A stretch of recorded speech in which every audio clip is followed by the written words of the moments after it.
Hey, welcome to devlog number 3 for the Caravan Endures. It's been about a week since I put out the beta. Still request only. So if you have a copy of the beta and you have a chance, please go over it. I would love to hear any feedback. I already have a lot of feedback already, but every little bit helps. So outside of that, not a lot has changed. This week, work was real busy, and I'm actually on call this weekend, so haven't really gotten a lot done just because I have no idea if I'm going to get called in and completely lose focus. So I have been working on a fix list that is currently uh, posted on my Twitter at Roll for Kindness. So if you're interested, you can check that out. Really, it just kind of outlines the feedback I've gotten and some cool ideas that I'd like to implement. Where things kind of stand, the document's just going to get longer. However, the table system is going to be kind of reorganized so it's not taking as much space. So ideally, I actually want the document itself to be significantly shorter once the tables get cleaned up. Um, so if you have any feedback, I would appreciate it. I'm thinking about just putting the link up publicly and just say, you know what, have at it. Even though the game itself is very kludgy and whatnot, since there's already an outline for the things I want to fix, I think people can just kind of see that and be like, okay, this is obvious what needs to get fixed. And hopefully over time I'll be able to, um, make some progress on that. Where it stands, the big fixes are around the classes or the roles. So kind of as I outlined earlier, there's the voice, there's the scout, there's the scribe, there's the crafter, there's the guard, and there's the healer. I kind of realized that a lot of those roles could be fleshed out in a bit more interesting ways. So for example, the scribe could actually do create maps and do a lot more map work. I kind of realized that, well, I initially said that this should be a mapless game. I see no reason for that to be the case. I think there should be a map. I think that the scribe's job should be kind of getting that down and kind of sharing that with the group and figuring out how to make that work.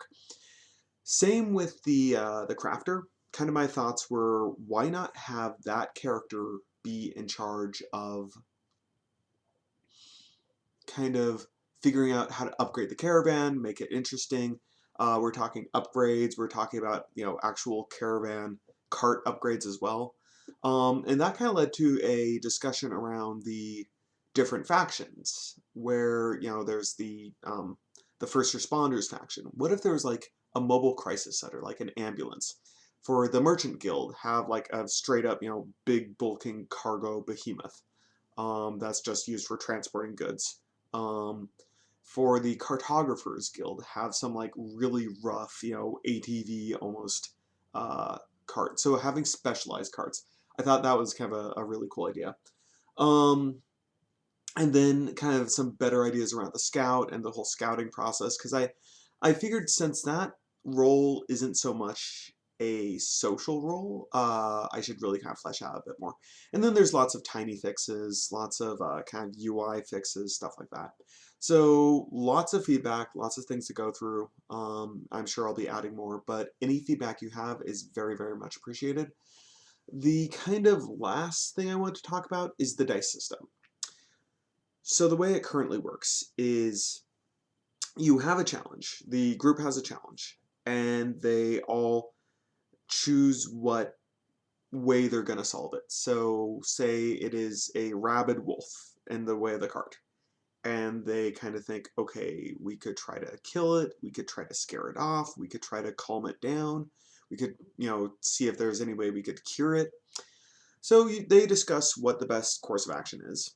And then they decide, okay, maybe we can, look at the healer who knows all about rabies and how to treat it, as far as being able to figure out a way to get this wolf out of the way and stop haranguing the caravan. So it starts with the healer's role. The healer has their stat, which might be, 3 points in intuition, and then 2 points in herbalism. So total of 5.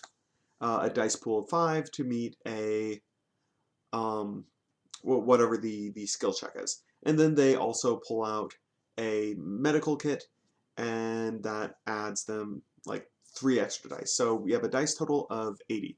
Now the GM might decide, okay, I'm gonna make the check for that 40.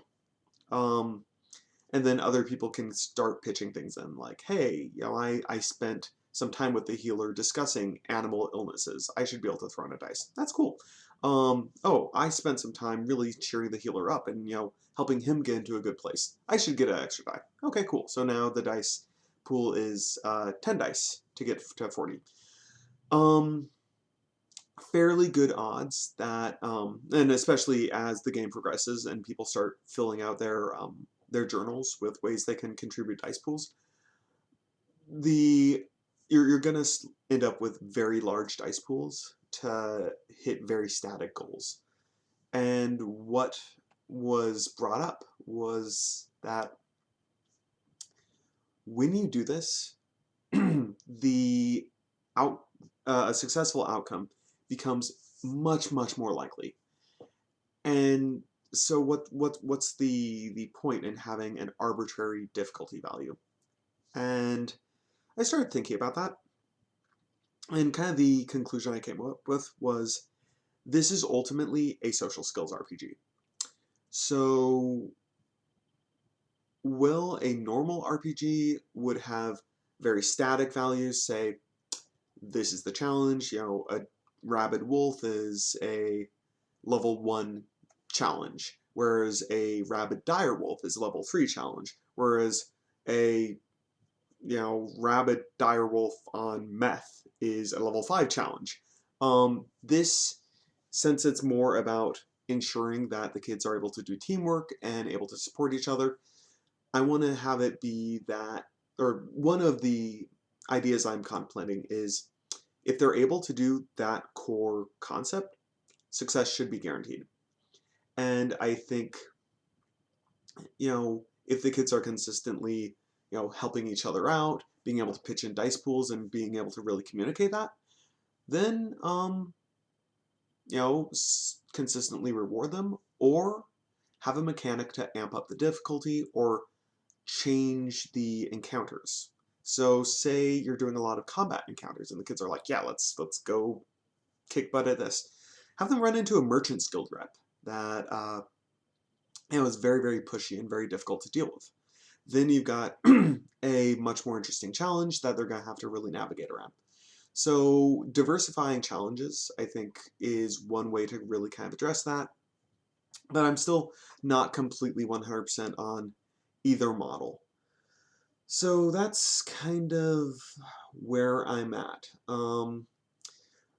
Could use more feedback. There is the fixed list to see what I'm going to be working on.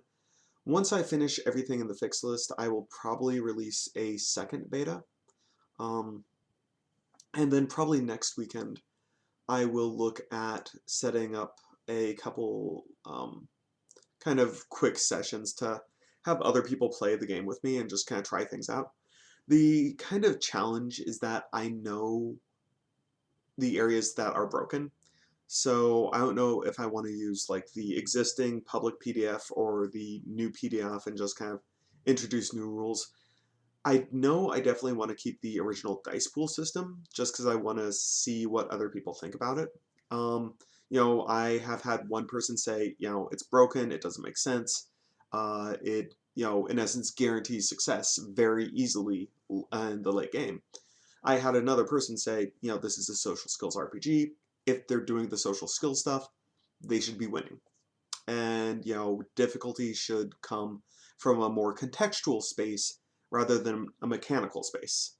And so I'm still really kind of mulling that question over in my head. So anyways, that's where I am. Again, DM me if you'd like a copy of the beta, and thank you so much for watching.